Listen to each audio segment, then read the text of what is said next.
If you're building a new house, one of the most important things for the health of your new home and for efficiency and durability is to make sure all of your ductwork is within the air-conditioned envelope of the house. And a particular method for doing that I've used a bunch is by making a conditioned attic space. This attic that we're in here has the insulation at the roof line, and so now we're part of the conditioned envelope. Now, if we were building in the north, and most builders in the north have basements, and so most of their ductwork is in the basement, so attics hardly have any ductwork. But in the south, where we build slab on grade, almost every attic has ductwork, and most of the houses have the insulation level on top of the sheetrock, and so this ductwork is in an unconditioned, ventilated space. The problem with that is every time this ductwork turns on, there's a little bit of leakage from this duct to the outside, and it's constantly depressurizing the house and forcing air to leak in from places we don't want it. It also is a really ugly place from a site conditions rather to put this ductwork. We've got 55-degree air inside these ducts, and attics in Texas are regularly 130, 140, maybe even hotter. So it's a really dumb place to put R6 ductwork in an attic. On the Build Show today, we're going to go through all the things you need to know about how to build a new house with a conditioned attic space. We're going to be talking specifically about spray foam. There's a bunch of controversy right now. I made a video about this just recently where spray foamed attics in England were having some problems. Now, those are remodel, not new construction, but I think it's caused a little bit of anxiety among builders and maybe even homeowners. So we're going to take a deep dive into all the things you need to know about using spray foam in your attic to get a really well-built, a really durable, a really healthy house and an efficient house. Today's Build Show, spray foam in attics. Let's get going.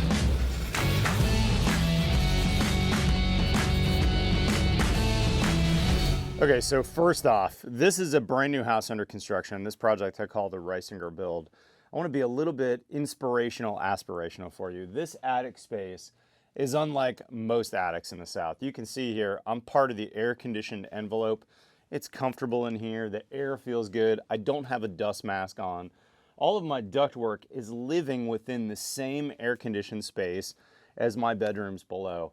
My carrier system up here, my dehumidifier, maybe the air conditioning tech who might come work on this in 20 years.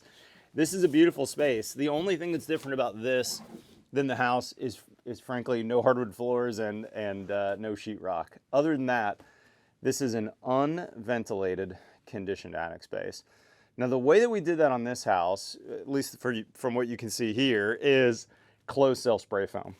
Now, check out my other videos. I did some other things. We did Monopoly framing. I've got rooftop insulation here. But the primary method for turning this into a conditioned attic space is this ClosedCell spray foam at the roof line. Now, we went to some other measures, and we're going to get into that on this video.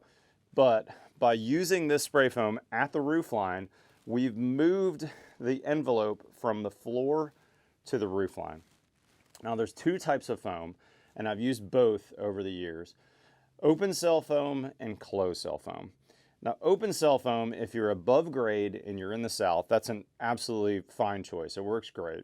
Just need to make sure it's thick enough. We need to make sure it's installed well and it's to code.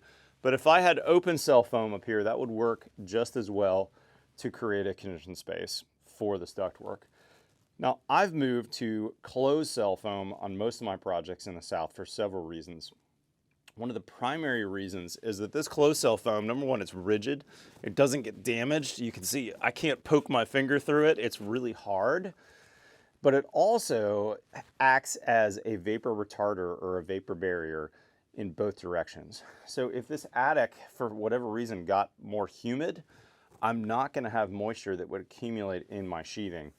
For my nerds out there, I'll link in the description an article called Ping Pong Water from Building Science Corporation, Dr. Joe Stiebrick, who talks about the issue with the South, especially where it's hot and humid, and moisture that could accumulate, especially through OpenCell foam on the rooftop deck. So what I've done over the years to make sure that doesn't happen is use one of these, a dehumidifier, both in the attic space and in the space below. But in this house, I've actually done both, a dehumidifier and I've gone to ClosedCell foam. ClosedCell foam has a lot of benefits, much higher R value per inch. It adds structural rigidity to the house, so there's an actual structural benefit to having this ClosedCell foam. As I mentioned, there's much less chance of moisture accumulation in the roof decking. And the fourth reason really is pest related. If I were to cover bird blocks or other ventilation to the outside, this ClosedCell foam is going to ensure that pests, bugs, cockroaches, things like that, they're going to have a much harder time getting through this than OpenCell foam. So for many reasons, I've gone to ClosedCell foam, but OpenCell can work as well. Now there's a couple things, there's actually quite a bit more we need to think about though when we think about turning our attic into a conditioned space with foam. Let's head back to my office. I've got several nerdy things. I'm going to pull up some websites, so I'll see you back there. Okay, y'all, we're back in my studio. I want to continue the conversation about spray foam in the roof line. And the next thing I want to talk about is codes. Let's check out codes for my area. And I want you potentially, if you're watching this on your computer, let's say, grab your phone and check out the code for your area as well. Have you used the UpCodes website? Up.codes is the website, no com, up.codes. They have free stuff on there. Of course, there's a paid version as well. But if I go into here and pull out, by the way, it's really easy to get to your specific area. Hit libraries, then you can go to your state, and then you have specific amendments like I do for Austin, Texas. I can go to the Austin Energy Code 2021, and I'm going to scroll down here to residential energy efficiency, and I'm going to scroll down to the table that shows the R values that I need, which is this one right here. Okay, so I'm in climate zone 2. I'm kind of hot and humid down here in Austin, Texas. So attic roof line R value, can you see my cursor on there, is R25 plus 0 CI, meaning if I use R25 at the roof line, I don't have to have anything outside, or I could eliminate the interior insulation, meaning no spray foam in the roof, if I do R20 on the rooftop. I haven't done that a whole lot, but I did do that one time. That's a great way to go. But so basically this code is saying if I'm going to use spray foam in the roof line, I need R25. Now look to the left of that. If I'm doing standard ceiling insulation, I need R49. Isn't that interesting that code allows you to go half the value with spray foam at the roof line than if I went with traditional insulation? Now, I'm not advocating for ceiling insulation. That is a much less costly, but as we talked about before, all those ductwork running through there, all the air sealing issues, it's not my favorite way to go. Check out Jake Bruton's videos if you want to see on the buildshow.com a way to do that really well and take advantage of that code and to do it in a way that's going to be airtight and not put anything up there. But I'm talking about the majority of builders out there. Let's go back to this code. I think R25, frankly, is a little too light, and I think you should shoot for at least 30 to 50% better than that code. Now, let's look at the two options for both OpenCell or ClosedCell foam. Here's the data sheet for Natural Polymers Ultra Pure OpenCell foam. This is a product which is R3.8 per inch, and if I need R25, I'm going to divide that by 3.8. I can get away with as little as 6.5 inches of OpenCell foam at my roof line. I'm not a huge fan of that. I think that's frankly a little too light. I would advocate, frankly, going to to 10 inches, which would be R38 at the roof line, which used to be the code last year for ceiling insulation if it was on the flat. I think that's a much better. That's at least 50% better than code. That's much better. Now, if we're using ClosedCell foam, let's look at the data sheet for Natural Polymers Ultra Pure ClosedCell foam. This R value per inch is 7.2. So if I only need R25 divided by 7.2, I only need 3.5 inches to meet code. That's not a lot of insulation at that roof line. And I would tell you that, especially when you're building new, this is the last time you're going to do this. I mean, we're talking about 50 years plus before someone's going to potentially mess with this insulation up there or upgrade. And with the price of energy only going up and your comfort is going to stay fixed in the house once you finish this envelope, you definitely want to go higher than that. You want to go at least 50% better than code. By the way, big thanks to Upcodes. They gave me a year subscription for free, and full disclosure, I told them I was going to tell you guys because I liked it so much. You can get a discount on that, and I'm not sure what the total discount is, but look for a link in the description if you're interested. They have a 2-week trial. I'm really fascinated by this. This is a cool company, Upstart. But look up how much you need, and my advice is going to be to go at least 50% more. Now let's take a look at some photos, and I'm going to tell you why I think you need to go higher than standard insulation. This is an OpenCell roof line I did a couple years ago. You can see here, this is OpenCell. This happens to be, I think, blown cellulose. If we take a closer look and we kind of zoom in, where that ceiling joist is penetrating that OpenCell, what am I seeing there? It looks to me like that is not super tight between the foam and the framing. And let's zoom in a little bit more. Of course, that foam is also not going to do anything where I've got framing to framing. And now we can kind of see, if we zoom in, that's going to be a source of air leakage. And if this was a rafter that's poking through an outside wall, let's say this is my 2x wall on the outside of the house, this is my double top plate, that rafter's poking through. If I'm looking up at that in this photo, I'm going to see some leakage right there. That's a potential spot where bugs could get in the future, where maybe cockroaches could get in the house, where you know, maybe a rodent or something else could chew its way through that kind of fluffy OpenCell foam. So this is one reason why I think we need to go to higher insulation levels, because this is not as perfect of an install as we like. It's not perfect from an air sealing perspective, and it's certainly not perfect from an insulation perspective. That house that we were in before, where I was in the attic a minute ago, let's rewind time a little bit. That's the Reisinger Buildhouse, is the series of videos that I made on it. I framed that with Monopoly framing. Have you heard me talk about this before? I know you probably have, but let me review.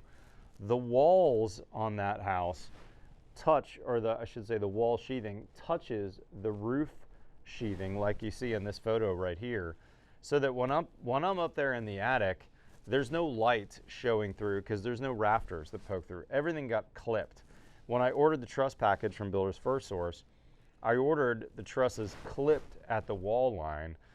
And you can see here from this drone shot, that means that even my gable, for instance, that comes up, I've got a perfect air seal between the wall and the roof in that transition.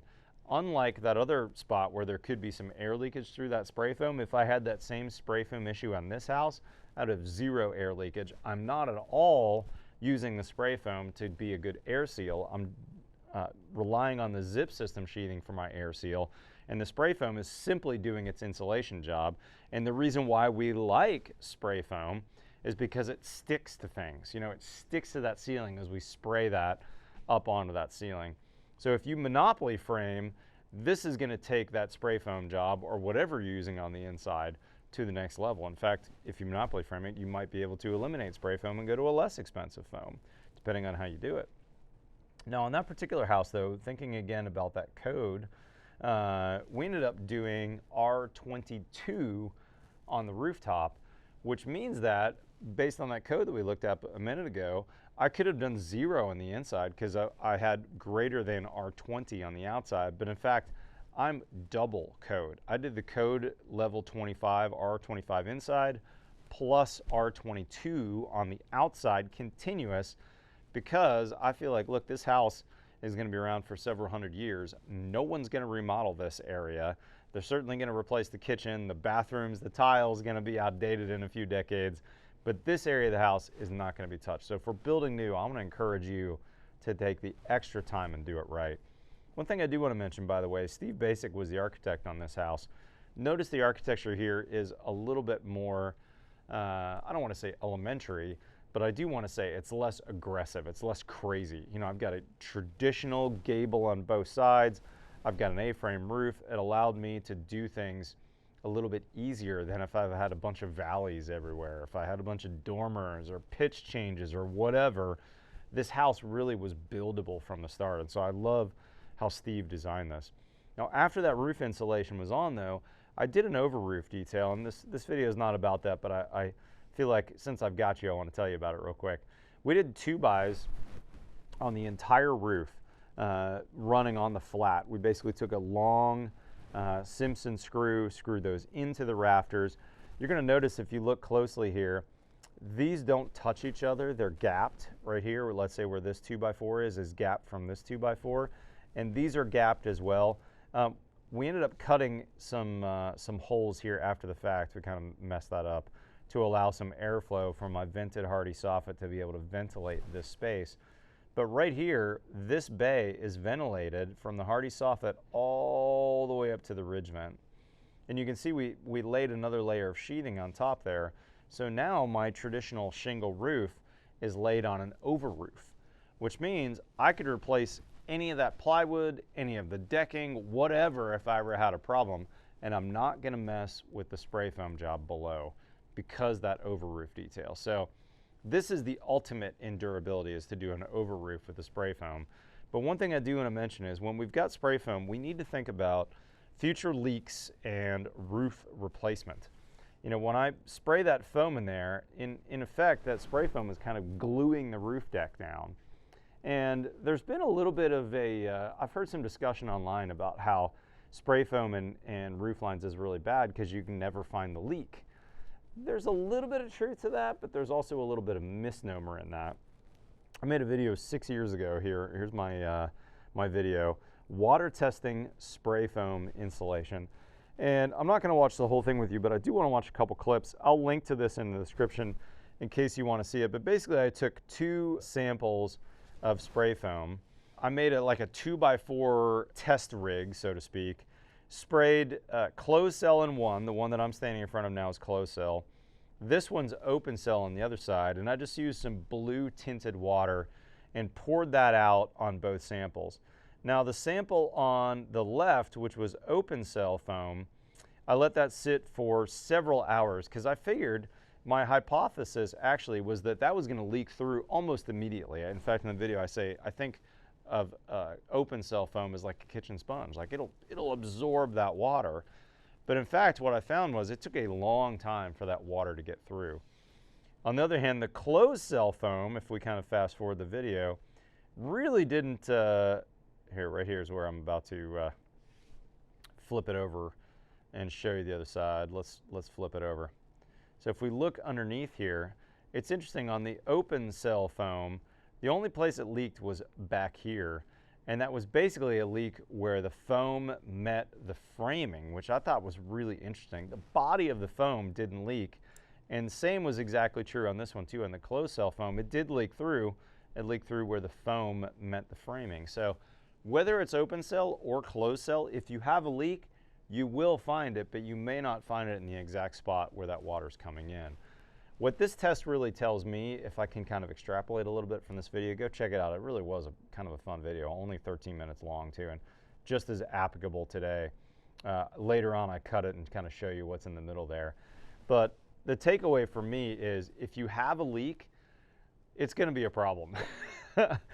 So we want to take all the precautions that we possibly can when we've got a spray foam roof line to make sure that we don't get a leak. Things like a full peel and stick underlayment, you know, the zip system peel and stick underlayment. Use that on the complete top of your roof. Also, I'm a big fan of going to a higher, longer lasting, durable roof that's not going to be prone to weather issues. So this asphalt shingle roof that I did on this house, I did it because I had an over roof. I'm not super worried about it. If I have a problem here, I have 2 layers for that to get through in a ventilated over roof that if it leaked, it's going to have a ventilation space and I don't need to worry about it. So we really want to take precaution if we're using spray foam.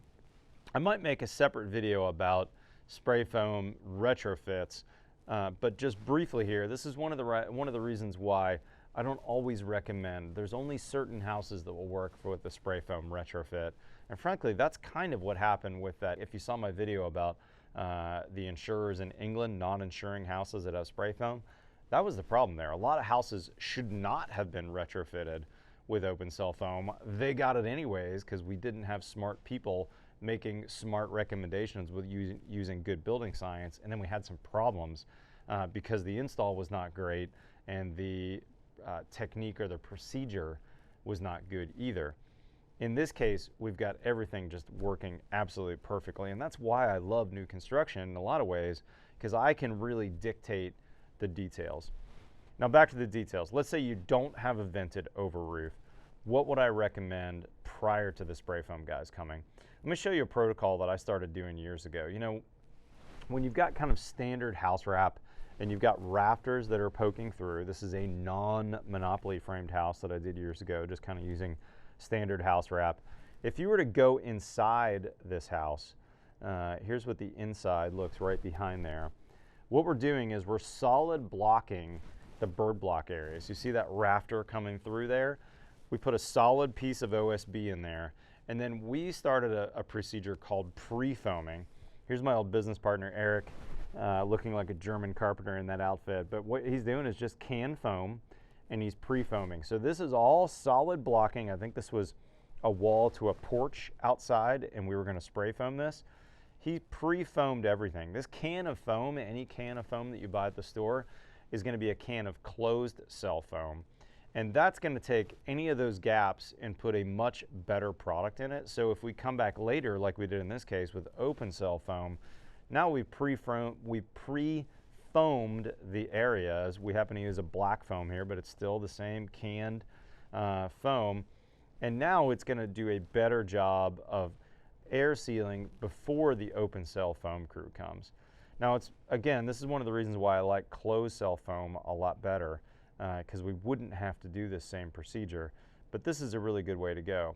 Now, if you didn't have solid bird blocking, another thing you could do potentially is just use something like a foil-faced polyiso, like what you're seeing here, where we cut to fit. We cut it actually a little bit short so that we could have some room to foam around it. And again, we just use can foam, and this was getting prepared for the spray foam crew to come.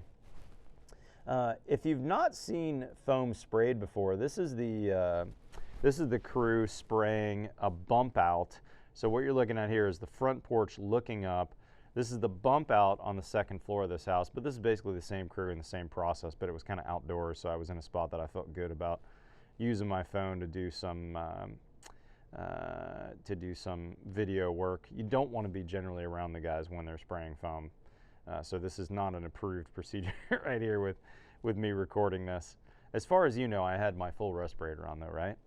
But what you're seeing here is that ClosedCell foam has way less expansion than OpenCell foam, but it does a even better job of air sealing, and again, much higher R value per inch.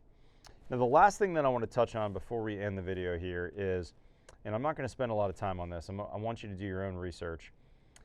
There are some issues with leaving foam fully exposed in the attic space. And so you want to go to your manufacturers and double check what you need in terms of a ignition barrier or a thermal barrier. You're also going to want to check with your local code officials on this, because they are going to probably have some input on this. But there's a specific report for each special type of foam, and I always called this the ICCES, but this is labeled as the UES. It's basically an evaluation report that code recognizes that is done by a third party, and this is for the product I used. So this is natural polymers, ultra pure. You also want to make sure you got your dates right. Look at this. This one actually just got published recently within the last couple weeks. And it's going to say, okay, for my product use, if I'm going to use this on an application without an intumescent coating or fireproof paint, here's what I can and can't do, and whether I will or won't need to add another type of barrier. If you're not familiar with intumescent paint, it's actually a pretty cool product. The definition, an intumescent coating is a type of protective paint that swells when exposed to high heat, forming an insulating char layer that protects the material underneath from fire and extreme temperatures. It basically allows you to use foam in an area where if something were to catch fire, we want to give the occupants time to get out of the house because we don't want that flame spread or that smoke developed by that fire to harm the occupants. We want people to be able to get out, right? So there's a bunch of different manufacturers, but it's interesting, in this ICCES report, it specifically calls out this product right here, DC315 intumescent coating. This is a product that gets sprayed onto the spray foam and may or may not be required depending on your spray foam and your jurisdiction. So again, look this up. It's going to depend on a lot of factors, but I want you to know about this so that you can ask specifically before you get your job bid. You want to ask your code official, look it up, see what's required in your jurisdiction, find out exactly what's going to be sprayed so you can find out if you need this, because it is not inexpensive. This is several $100 for a 5-gallon and could be multiple thousands of dollars that you maybe didn't budget for if you need it. So make sure you talk to your spray foam contractor and your local code officials ahead of time to find out if you need this for your roof line. With that being said, guys, I know this is kind of a long video. Thanks for sticking around. Go check out the rest of our videos on the Reisinger build. You know, I made, gosh, we're up to like episode 16. I bet I've got a dozen hours of content or more building that house start to finish, including all the roof details, the monopoly framing, the spray foam, the whole shebang, the insulation details, the air sealing details. It's been a lot of fun to build this house. This is a really well-built house, but I tried to build it slightly less expensively than, let's say, my house that I did a couple years ago called the Real Rebuild. I want to encourage you guys, though, you can do these details. There's no reason why you can't replicate the type of construction that I'm doing here in Austin in your jurisdiction and your neck of the woods. I want to encourage you to go 50% better than code. I want to encourage you to get low blower door scores. And the point of this video, probably most importantly, bring all of your ductwork into the conditioned space of the house. Remember our catchphrase, know better, build better. With that being said, guys, follow us on Facebook or Instagram. Otherwise, we'll see you next time on The Build Show.